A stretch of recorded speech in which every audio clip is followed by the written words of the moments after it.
Kashmir news में एक बार फिर आपका इस्तकबाल है। बांडीपुरा गुरेज सड़क को सरकारी तौर पर दो तरफा ट्रैफिक के लिए खोल दिया गया है। इस सड़क को अगरचे बीकन ने रिकॉर्ड वक्त में 16 मार्च को एक तरफा ट्रैफिक के लिए खोल दिया था, तहम बार बार मौसम की खराबी की वजह से सड़क पर आमदरफ्त सिर्फ एक तरफा थी। मकामी लोगों ने दो तरफा ट्रैफिक को चलने की इजाजत देने पर SDM गुरेज और DC बांडीपुरा का शुक्रिया अदा किया। उन्होंने कहा कि इस इक़दाम से मुसाफिरों के अलावा गुरेज की सैर पर आने वाले सियाहों को राहत मिलेगी।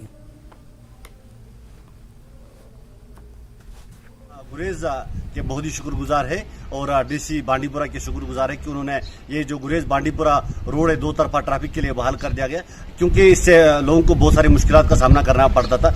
खुसूसन यहाँ पे जो सयाह आते थे, सैलानी गुरेज की सैर करने के लिए आते थे, उन्हें भी बहुत मुश्किलात का सामना करना पड़ता है। लेकिन अब जो दो तरफा ट्रैफिक के लिए ट्रैफिक बहाल कर दिया गया है, इसके लिए हम SDM गुरेज की बहुत ही शुक्रगुजार है। जो पिछले कई महीनों से एक तरफा ट्रैफिक के लिए खोल दी गई थी, वही हम DC साहब और SDM साहब का तहे दिल से शुक्रिया अदा करते हैं, क्योंकि आज से ये रोड जो है डबल साइड ट्रैफिक के लिए खोल दिया गया है, यानी कि दोनों तरफ से इसमें अभी गाड़ियां चल सकती है, जिसके लिए हम DC साहब और SDM साहब का तहे दिल से शुक्रिया अदा करते हैं। तारीखी दिन है क्योंकि पुंछ से श्रीनगर बस सर्विस का आगाज हो गया है। जिला डिस्ट्रिक्ट पुंछ कमिश्नर यासीन चौधरी व दीगर अफसरान ने बस को झंडी दिखाई। इस मौके पर मीडिया से बात करते हुए कमिश्नर यासीन चौधरी ने कहा कि पुंछ के लोगों का बरसों पुराना मुतालबा पूरा हो गया है। मुस्तकबिल में मुसाफिरों की तादाद को देखते हुए इस रूट पर मजीद बसें चलाई जाएंगी। एक बड़ा हिस्टोरिक लैंडमार्क मोमेंट है। काफी सालों की डिमांड थी कि मुगल रोड पे पुंछ टू श्रीनगर एक सरकारी बस सर्विस शुरू की जाए, and we are proud to say that today with the full support and cooperation of the transport department, we are kickstarting SRTC bus service from Poonch to Srinagar and back.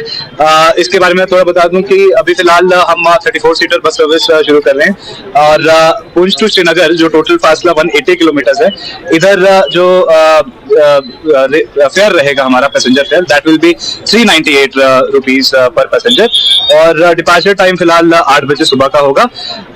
और ऐसे जैसे थोड़ा बहुत और passenger volume बढ़ती जाएगी as per demand, तो we will consider expanding the capacity and including more ferries. मैं पर्टिकुलरली थैंक करना चाहूंगा कमिश्नर सेक्रेटरी जो हमारे ट्रांसपोर्ट डिपार्टमेंट के हैं, प्रसन्ना रामास्वामी सर, जिनकी सपोर्ट और कोऑपरेशन से ही ये मुकम्मल होगा। जम्मू में ई रिक्शा ट्रांसपोर्ट के शोबे में इनकलाब बर्पा कर रहा है और हुकूमत जम्मू में आलूदगी को कम करने के मकसद से इसे फरोग दे रही है। मजीद ये कि ये बेरोजगार नौजवानों को अपनी रोजी रोटी कमाने का एक काबिल अमल ऑप्शन फराहम कर रहा है। पेश है रिपोर्ट।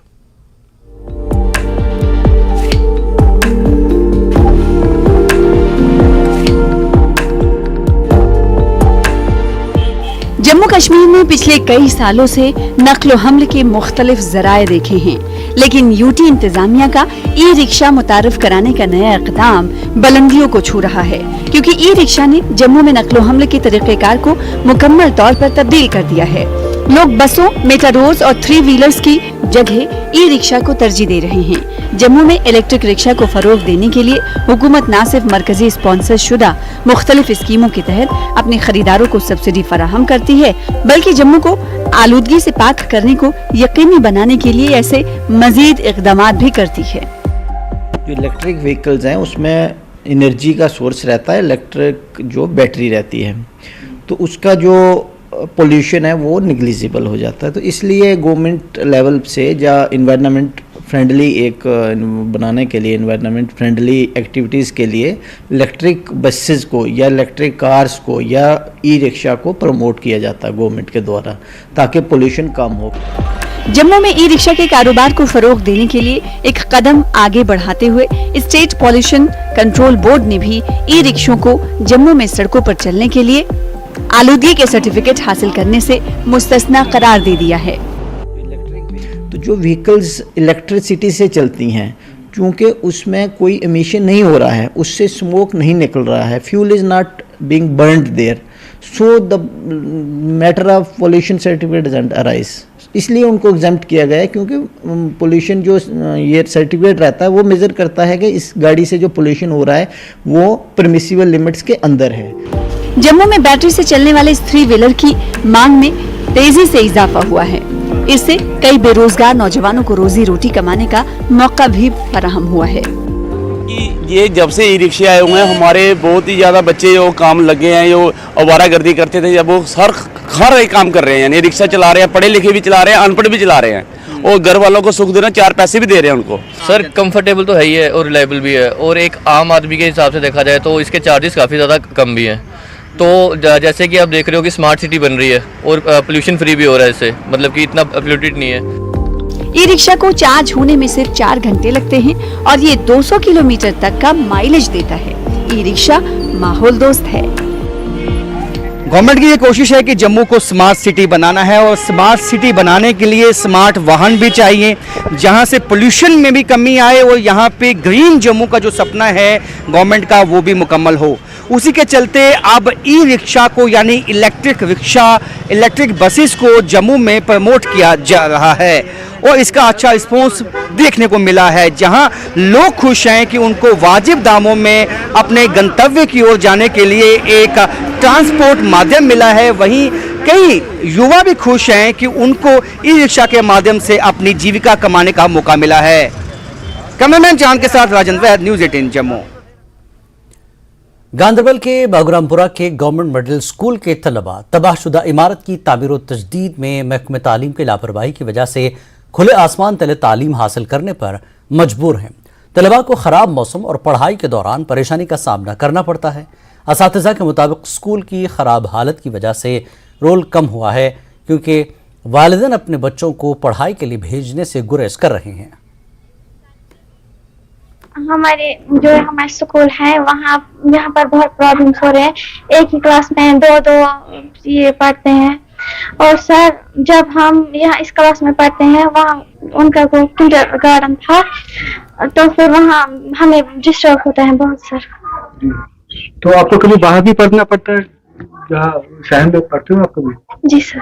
तो जब बारिश होती है या ज्यादा धूप होती है तो तब तो परेशानी होती है? जी सर, हमें बहुत परेशानी होती है। तो आप क्या चाहते हो? सर हम चाहते हैं वो बिल्डिंग हमारी ठीक हो।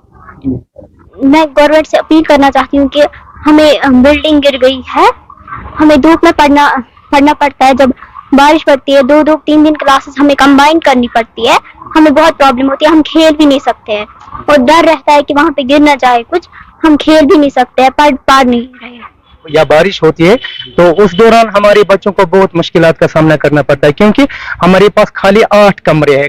8 कमरों में एक ऑफिस है, एक कंप्यूटर रूम है, क्लासेस हमारी 9 है। तो आप खुद ही मतलब समझ सकते हैं कि कितनी मुश्किलात का सामना करना पड़ता है इन बच्चों को। या तो हमें इनको घर छोड़ना पड़ता है, या तो हमें एक क्लास में 2 मतलब क्लास को पढ़ाना पड़ता है, या मतलब अकोमोडेट करना पड़ता है। तो बहुत सारी मुश्किलात का सामना करना पड़ता है। कितना रोल है यहाँ पे बच्चों का? हमारा यहाँ पे 83 है इस वक्त रोल। जी सर, लेकिन अगर लास्ट ईयर की हम बात करेंगे तो लास्ट ईयर इससे ज्यादा था, क्योंकि इस साल हमारा नया एडमिशन हो नहीं पाया, क्योंकि ये जो बिल्डिंग गिर गई तो इसी की वजह से हमारे बच्चे यहाँ नहीं आ पाए, क्योंकि पेरेंट्स सोचते हैं कि स्कूल का ये जो डेकोरम था वो वैसा नहीं रहा, इसलिए हमारे एडमिशन में बहुत कमी हो गई इस साल। पुंछ के मेंढर सब डिवीजन में तकरीबन 2 लाख की आबादी वाले सब डिस्ट्रिक्ट अस्पताल और दीगर सेहती मराकज में डॉक्टरों की कमी की वजह से मरीज परेशान हैं। सरकारी जराये ने बताया कि मेंढर सब डिवीजन में 18 मेडिकल अफसर और डेंटल सर्जन की 7 असामियां खाली हैं। चाइल्ड स्पेशलिस्ट, फिजिशियन और कई दीगर माहिर डॉक्टरों की अदम दस्तियाबी की वजह से लोगों को जीएमसी राजौरी या जम्मू जाना पड़ता है। ऑपरेशन थिएटर और से मुतल्लिका आलात दस्तियाब हैं, लेकिन डॉक्टरों की अदम दस्तियाबी से मरीजों को कोई फायदा नहीं मिल पा रहा है। सबसे ज़्यादा जो है यहाँ पे एक फिजिशियन साहब जो है उनकी बहुत बड़ी ज़रूरत है, क्योंकि जो फिजिशियन साहब हैं वो तकरीबन जो एक अगर आ जाए तो पूरे हॉस्पिटल को जो है वो चला सकते हैं। तो यहाँ पे फिजिशियन साहब नहीं है। बाकी वो जो हमारे स्पेशलिस्ट हैं, जो पोस्टें खाली हैं वो पूरी की पूरी वैकेंट पड़ी हुई हैं। तो मैंने आगे भी कहा था, मैं इंतज़ामिया से ये रिक्वेस्ट करता हूँ, और ख़ासकर जो हमारे डीसी साहब नए आए हैं उनको भी मैं बताना चाहता हूँ कि हमारे पास डॉक्टरों की बहुत बड़ी कमी है। और जो हमारे एलजी साहब हैं उनसे भी मैं रिक्वेस्ट करता हूँ कि यहाँ मेंढर हॉस्पिटल में किसी चीज़ की प्रॉब्लम नहीं है, सिर्फ हमें जो है एक डॉक्टर की बहुत बड़ी प्रॉब्लम है। देखिए जी, हॉस्पिटल की बात यह है कि जितनी भी यहाँ डिस्पेंसरी हैं या सब कुछ है, यहाँ के लोकल भी जो स्टाफ हैं वही रहते हैं। अच्छा कोई ढंग का डॉक्टर है नहीं है, बच्चों का डॉक्टर यहाँ पे नहीं है, फिजिशियन यहाँ पे अगर होगा कोई वो ऐसे लगाया होगा, या और कोई डॉक्टर यानी कि जब यहाँ पे कोई ज़्यादा बीमार हो जाता है, जब कोई लेडी बीमार हो जाती है, उसको डिलीवरी कराने के लिए या पुंछ जाना पड़ता है या रजौरी जाना पड़ता है। देखिए जी, हमें सबसे ज़्यादा मुश्किल ये आती है कि रास्ते में रोड ख़राब है, और जो यहाँ से रजौरी जाता है वो अपनी जान पे रिस्क लेके जाता है, या पुंछ जाता है जान पे रिस्क लेके जाता है, नहीं तो वो कहीं रास्ते में भी उनकी डेथ हो जाती है। इसकी डिटेल ये है कि प्रॉपर CHC में हमारे पास 3 स्पेशलिस्ट की पोस्ट जो है वैकेंट है। अभी रिसेंटली हमारे यहाँ से पीडियाट्रिशियन ट्रांसफ़र हुए हैं, वो गए हैं सुंदरबनी, और हमारे फिजिशियन साहब भी कोई 4 महीने पहले यहाँ से हायर स्टडीज़ के लिए चले गए थे। यहाँ उनकी जगह कोई अभी वो पोस्ट जो है वैकेंट है, अवेटेड है।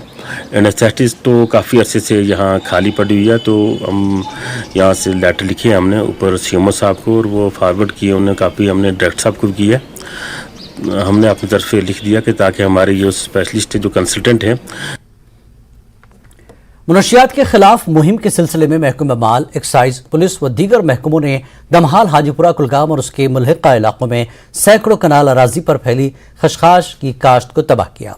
SDM नूराबाद बशीरुल हसन की क़यादत में टीम ने कई इलाकों में पॉपी की काश्त को तबाह किया। महकमे ने इस तरह की मुहिम आइंदा भी जारी रखने का ऐलान किया। जम्मू कश्मीर एक्साइज के कमिश्नर पंकज शर्मा ने कहा कि मुनशियात के कारोबार और खशखाश व भांग की काश्त के खिलाफ एक्साइज डिपार्टमेंट, पुलिस और महकमा माल के इश्तराक से कमर बस्ता है, जबकि रवां वक्त में अब तक 1000 कनाल अराजी से खशखाश की काश्त को तबाह किया गया है। अनंतनाग के दफ्तियार बिजबिहाड़ा में पॉपी डिस्ट्रिक्शन ड्राइव की क़यादत के दौरान पंकज शर्मा ने ये बात बताई। क्रॉस कर लिया कनाल्स ऑफ लैंड जो क्लियर किया है पॉपी कल्टीवेशन से। इसके अलावा हम ये देख रहे हैं कि जहाँ जहाँ ये प्राइवेट जो लोगों ने ये यहाँ पे लगाया हुआ है उसके ऊपर पर्चा भी लगता है। अभी तक हमारे 18 FIR जो हम लगा चुके हैं। मेजर इसका इंसिडेंट जो है वो ग्राउथ का वो आ रहा है कुलगाम में इस बार, जहाँ से 450 कनाल से ऊपर जो एरिया है वहाँ पे डिस्ट्रॉय हो चुका है ये पॉपी कल्टीवेशन का। तो इसकी रोकथाम के लिए जो एक्साइज डिपार्टमेंट है उसने मल्टी प्रॉन्ग स्ट्रेटेजी बनाई है, जिसमें पहला ये है कि हम अवेयरनेस जनरेट करते हैं। रेगुलर हर मंथ में मीटिंग होती है और इंश्योर करते हैं कि जहाँ जहाँ हमें रिपोर्ट आ रही है वहाँ पे ये क्लियर होना चाहिए पैच पूरा, और FIR भी उसमें लगनी चाहिए। आर्मी मेडिकल कोर ने इस बार गवर्नमेंट हाई सेकेंडरी स्कूल में CPR का ड्रिल का एहतमाम किया। इस प्रोग्राम का मकसद तलबा को हंगामी हालात से वाकिफ करवाना है। इस तकरीब में गवर्नमेंट हायर सेकेंडरी स्कूल इजमर गुरेज के तलबा ने शिरकत की। तलबा ने इस नौयत का तरबियती प्रोग्राम मुनक्किद करने पर फौज का शुक्रिया अदा किया।